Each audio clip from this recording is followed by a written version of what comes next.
পবিত্র মাহে রমজান উপলক্ষে প্রতিদিনের বিশেষ আয়োজন তাকওয়া প্রেজেন্স তাকওয়াই রমজান। আসসালামু আলাইকুম ওয়া রাহমাতুল্লাহি ওয়া বারাকাতুহু।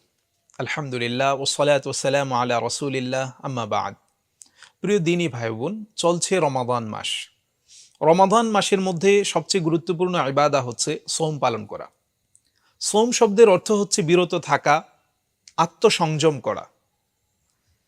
এটা হচ্ছে শাব্দিক অর্থ। পারিভাষিক সওমের অর্থ হচ্ছে সুবহে সাদিক থেকে নিয়ে সূর্যাস্ত পর্যন্ত সব ধরনের পানাহার এবং যৌন সম্ভোগ থেকে বিরত থাকা। তো আমরা যখন এই দুইটা বিষয় থেকে বিরত থাকছি, তখন আমাদের সওমটা আদায় হয়ে যাচ্ছে। কিন্তু এর পাশাপাশি যদি আমরা অন্যান্য গুনাহ থেকে বেঁচে না থাকি, তখন দেখা যাবে আমাদের সওমটা আদায় হচ্ছে ঠিক, কিন্তু সওমের যে উদ্দেশ্য, যে জন্য আল্লাহ সুবহানাহু ওয়া তাআলা সওমকে ফরজ করেছেন, সেই উদ্দেশ্যটা আমাদের হাসিল হচ্ছে না। সওম ফরজ করার উদ্দেশ্যটা কি? সূরা বাকারার 183 নম্বর আয়াতের মধ্যে আল্লাহ সুবহানাহু ওয়া তাআলা বলেছেন, ইয়া আইয়ুহাল্লাযীনা আমানু কুতিবা আলাইকুমুস সিয়াম কামা কুতিবা আলাল্লাযীনা মিন ক্বাবলিকুম লাআল্লাকুম তাত্তাকুন। হে ঈমানদারেরা, তোমাদের উপর সওমকে ফরজ করা হয়েছে যেভাবে তোমাদের পূর্ববর্তীদের উপর ফরজ করা হয়েছিল, যেন তোমরা মুত্তাকি হতে পারো, তাকওয়াবান হতে পারো। সেই তাকওয়াবান হওয়া হচ্ছে, মুত্তাকি হওয়া হচ্ছে সওমের মূল উদ্দেশ্য।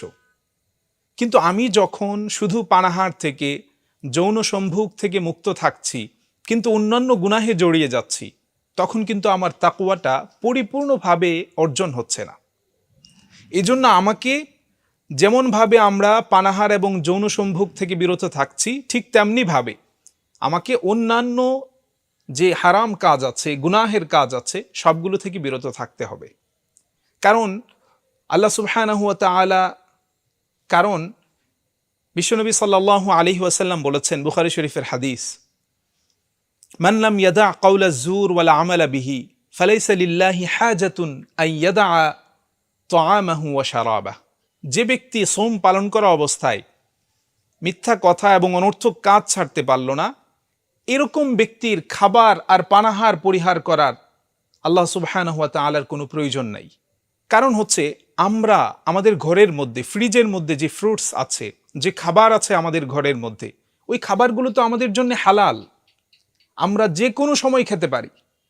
তো এই হালাল খাবার থেকে আমি বিরত থাকছি কেন? আমি একজন রোজাদার, আমি সায়েম, রোজা অবস্থায় আছি।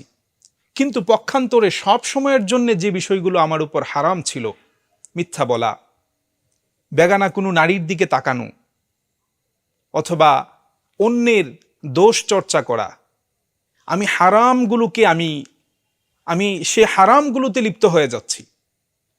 অথচ আমি রোজা পালন করছি এই উদ্দেশ্যে আমি হালালগুলো ছেড়ে দিচ্ছি, কারণ আল্লাহ নিষেধ করেছেন, কিন্তু পূর্ব থেকেই যেগুলো হারাম ছিল সেগুলোতে আমি জড়িয়ে যাচ্ছি। তাহলে আমার রোজাটা কতটুকু হচ্ছে, কতটুকু আদায় হচ্ছে আমার এই সওম? প্রিয় ভাই, এটা ভাবার বিষয়। আল্লাহ সুবহানাহু ওয়া তাআলা হাদিসে কুদসিতে বলেছেন, আস-সাওমু লি ওয়া আনা আজজি বিহি, যে রোজা এটা তো হচ্ছে আমার, আমি নিজের প্রতিদান দেব।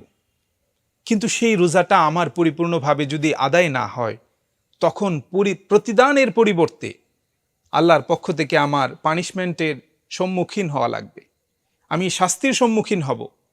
তাই আমাকে ভাবা প্রয়োজন যে আমার রোজা মুত্তাকি হওয়ার জন্যে যে রোজা রাখার কথা আল্লাহ বলেছেন, সেরকম রোজা হচ্ছে কিনা, সেরকম সওম আমি পালন করতে পারছি কিনা, নাকি আমার সওমটা বৃথা চলে যাচ্ছে। তো প্রিয় ভাই, আমাকে এখনই এটা ভাবতে হবে। তাই আসুন আমরা সব ধরনের গুনাহ থেকে বেঁচে থেকে আল্লাহ সুবহানাহু ওয়া তাআলা যে উদ্দেশ্যে সওমকে ফরজ করেছেন, তাকওয়া অর্জন করা, আমরাও যেন এই সওমের মাধ্যমে মুত্তাকি হতে পারি, তাকওয়া অর্জন করতে পারি। আল্লাহ সুবহানাহু ওয়া তাআলা আমাদের সবাইকে তৌফিক দান করুন। আসসালামু আলাইকুম ওয়া রাহমাতুল্লাহি ওয়া বারাকাতুহু।